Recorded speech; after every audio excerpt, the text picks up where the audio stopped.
The National Business Initiative is a coalition of member companies that are committed to achieving economic and social transformation. We have over 80 member companies and organizations that we work with around broad issues of social transformation, environmental sustainability, and capacity building within government.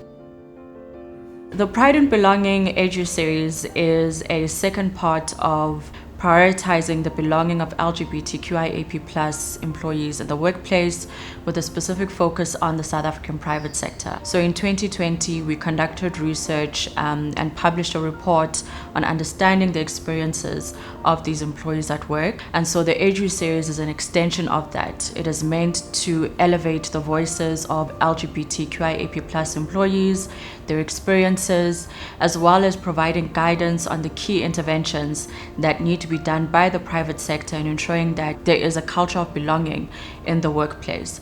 And so we aim and we hope that with this Edu-Series, we ignite critical conversations on fast-tracking belonging at work, elevating the voices of LGBTQIAP+ employees, and just ensuring that the South African private sector really takes seriously the multifaceted nature of transformation at work. I think because of our history and our context has always put in the center an anti-discriminatory approach. But I think the principle around an anti-biased, anti-discriminatory culture is one that South Africa is very strong with. And we're always very good when it comes to legislation and regulations, and we have everything that needs to be put in place. And I'm reminded by a quote by Barbara Gittings that talked about equality being more than just passing laws. With most things, it's how those regulations are actioned and how they are experienced by everyday people. And I think that is probably an area where South Africa has to do a bit of work. So I think that there's a mindset issue that has to take place around LGBTQI+ people within South Africa. Companies can do a lot of this work because of the workplace and because of how much time people spend in the workplace. Creating that environment and shifting mindsets is a critical role.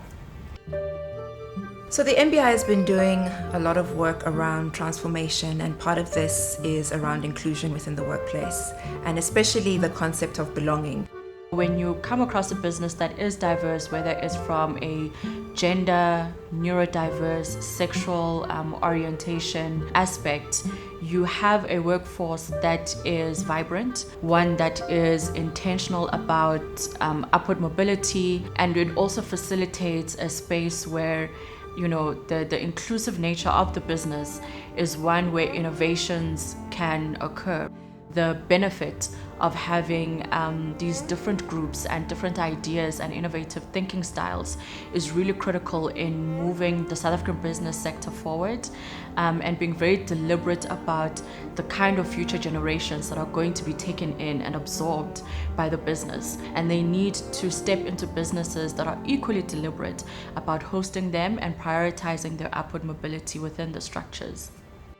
The reason why this is important, on the one hand, is because if we're going to achieve our transformation objectives, part of it is around the enabling environment that allows people to grow and to be productive within the workplace. The other side of it is that we know that when employees do not feel that they belong, there's drops in employee engagement, in productivity, and in overall happiness. For us, it's around creating an enabling environment that brings out the best in employees, but also drives transformation. Being an inclusive business is a determining factor in how LGBTQA+ employees navigate and grow in the workplace. Deepening, entrenching, and speeding up transformation remains at the forefront of South African business.